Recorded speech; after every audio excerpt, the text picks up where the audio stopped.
ये कहानी उस आदमी की है जो अचानक से 18 साल का लड़का बन जाता है। इस सीरीज का ये दूसरा एपिसोड है। अगर आपको इसका पहला एपिसोड देखना है तो लिंक नीचे डिस्क्रिप्शन में है।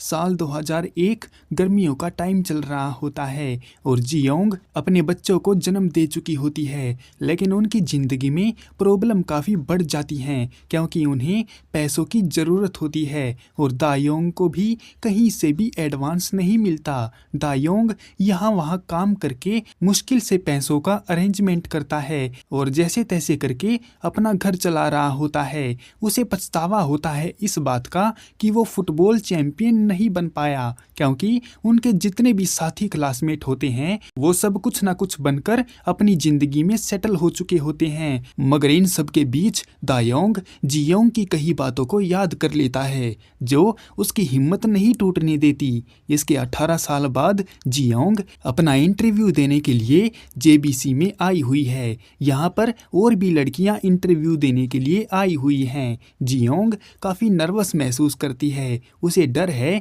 कि कहीं इंटरव्यू के बीच उसकी एज ना आ जाए क्योंकि इस काम के लिए छोटी उम्र वालों को जल्दी हायर कर लिया जाता है। 37 साल की उम्र होने के बावजूद भी जियोंग को नौकरी के लिए रख लिया जाता है क्योंकि इंटरव्यूअर को लगता है कि वो 28-29 साल की लड़की है। और इससे बड़ी बात की इंटरव्यू देते हुए जियोंग ने ऐसी रिपोर्टिंग की जैसे कि कोई प्रोफेशनल कर रहा हो। यही बात इंटरव्यूअर लोगों को पसंद आ जाती है और वो बिना ज़्यादा जांच पड़ताल किए जियोंग को जॉब पर रख लेते हैं। स्कूल में सिया युयोंग को धमकी देती है कि वो उसके काम में टांग ना अड़ाए और ज़्यादा उसके बाप की तरह उस पर रोक टोक ना करे। ये देखकर युयोंग को काफ़ी बुरा लगता है क्योंकि उसकी बेटी तो काफ़ी मासूम और सीधी सादी होती थी, लेकिन स्कूल आने के बाद तो युयोंग को उसका एक अलग ही रूप देखने को मिला है। युयोंग सियो के पास जाता है और पूछता है कि वो अमीर लड़के उसे परेशान क्यों कर रहे थे।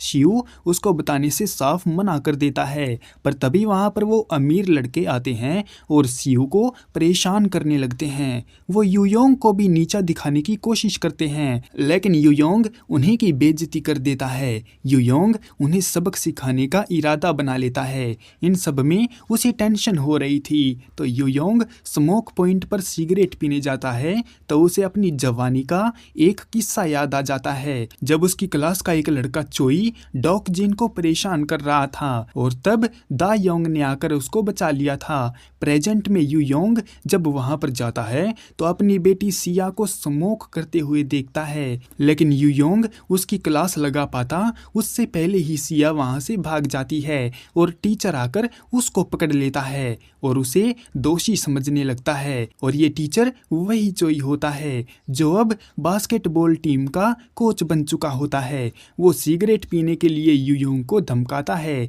और युयोंग सिया को भी पकड़वा देता है क्योंकि सिया वहां पर सिगरेट पी रही थी। उसे लगता है इस बॉडी में तो वो उसकी बात मानेगी नहीं, इसीलिए टीचर से डांट खिलाना ही उसके लिए बेहतर होगा। उन दोनों के पेरेंट्स को बुलाया जाता है। डॉक जिन की एक गेम कंपनी गोगो होती है जिसके रोल मॉडल के लिए एक बेसबॉल खिलाड़ी ये जी हुन को बनाने की बात चल रही होती है, लेकिन जैसे ही उसके पास ओके हाइन का कॉल आता है तो वो जल्दी से स्कूल के लिए निकल पड़ता है। साथ में जियोंग भी आ जाती है और जब उसे पता चलता है कि उसकी बेटी स्मोक कर रही थी तो वो माफ़ी मांगती है और बताती है कि सिया जो इलेक्ट्रिक सिगरेट पी रही थी वो उसी की है। ये सुनते ही युयोंग का पारा गर्म हो जाता है और वो जियोंग को धमकाने लगता है क्योंकि उसे नहीं पता था कि उसकी बीवी सिगरेट पीती है।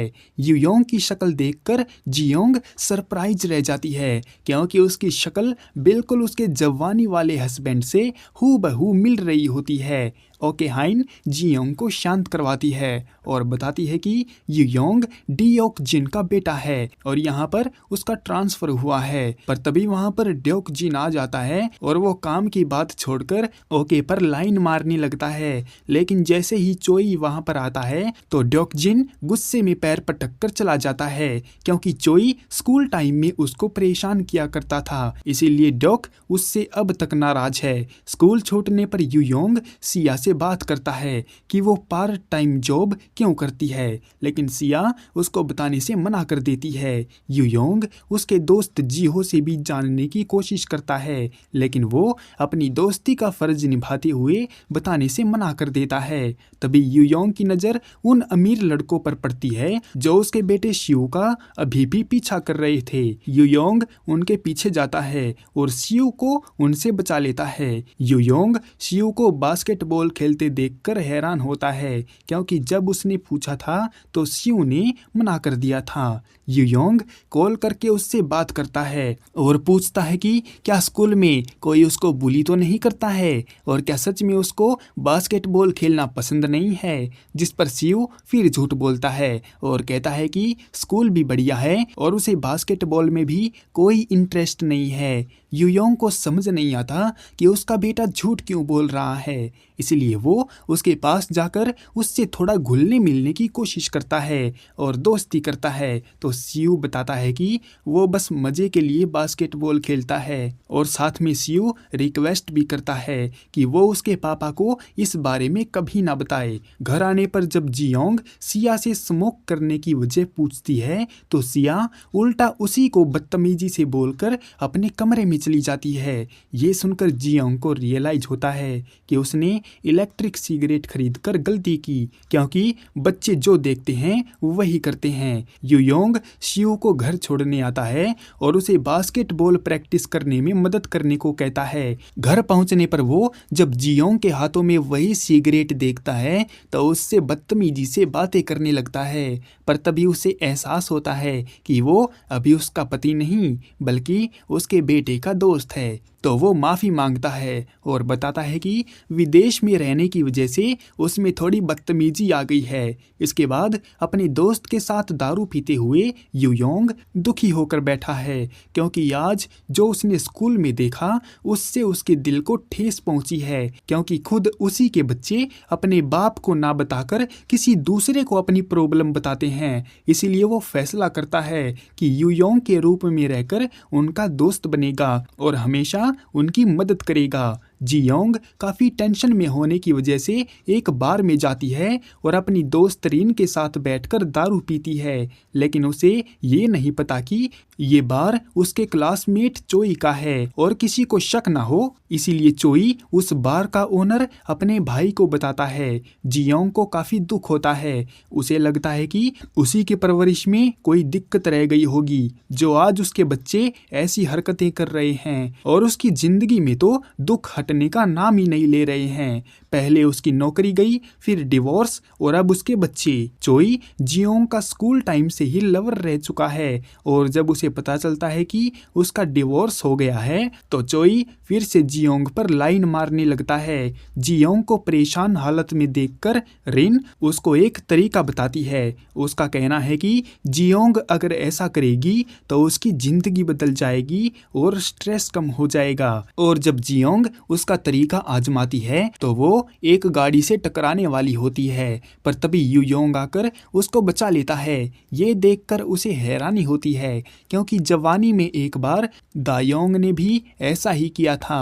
रिन यूयोंग को देखकर उस पर लाइन मारने का प्लान बनाती है, लेकिन जब उसे पता चलता है कि वो ड्योक जिन का बेटा है तो वो अपना प्लान खत्म कर देती है। तभी वहां पर चोई आ जाता है और जियोंग को लिफ्ट देने की बात कहता है। यूयोंग जानता है कि चोई एक नंबर का ठरकी है, इसलिए वो भी लिफ्ट लेकर उसी की गाड़ी में बैठ जाता है ताकि चोई उसकी बीवी को पटा ना ले। घर पहुंचने पर जियोंग को पता चल जाता है कि यूयोंग ने भी ड्रिंक कर रखी है, इसलिए वो उसे समझाती है कि उसकी एज कम है और अगर वो एक अच्छा इंसान और प्लेयर बनना चाहता है तो नशे से दूर रहे, नहीं तो ये नशा उसकी जिंदगी को खा जाएगा। यूयोंग जानता है कि उसे सिगरेट की काफी बुरी लत है, इसीलिए वो फैसला कर लेता है कि वो अब से कभी भी सिगरेट नहीं पिएगा। और उसे एक बात और पता चलती है कि जियोंग कभी भी सिगरेट नहीं पीती, बल्कि उसने तो वो इलेक्ट्रिक सिगरेट उसी के लिए मंगाई थी। वहीं चोई अपने दोस्तों में बैठकर बता रहा होता है कि उसे अपना फर्स्ट लव मिल गया है, क्योंकि उसे लगता है कि अब वो जियोंग को अपने जाल में फंसा लेगा। युयोंग जियोंग की बातों को ध्यान में रखते हुए नशा करना छोड़ देता है और एक बास्केटबॉल चैंपियन बनने के सपने को पूरा करने के लिए मेहनत शुरू कर देता है। जियोंग को भी युयोंग के ऊपर थोड़ा शक होता है, इसीलिए वो कन्फर्म करने के लिए दायोंग के जवानी की फोटो देखती है जो कि बिल्कुल सेम होती है। इसीलिए जियोंग अगले दिन ही ड्योकजिन के घर जाकर युयोंग से बात करती है और उसको असली नाम दायोंग कहकर पुकारती है। फिर हम इससे 5 महीने पहले के एक फ्लैशबैक को देखते हैं कि एक मिस्टीरियस मैन शिया के फोटो खींच रहा है और वो बार बार शिया पर नजर रख रहा है। आखिर कौन है ये मिस्टीरियस मैन और क्या सच में जियोंग को युयोंग की सच्चाई पता चल गई है? वो तो हम आने वाले एपिसोड में ही देखेंगे। फिलहाल के लिए इस एपिसोड में बस इतना ही। मिलते हैं अगले एपिसोड में। और अगर आपको ये वीडियो पसंद आई हो तो चैनल को सब्सक्राइब और इस वीडियो को लाइक जरूर करें।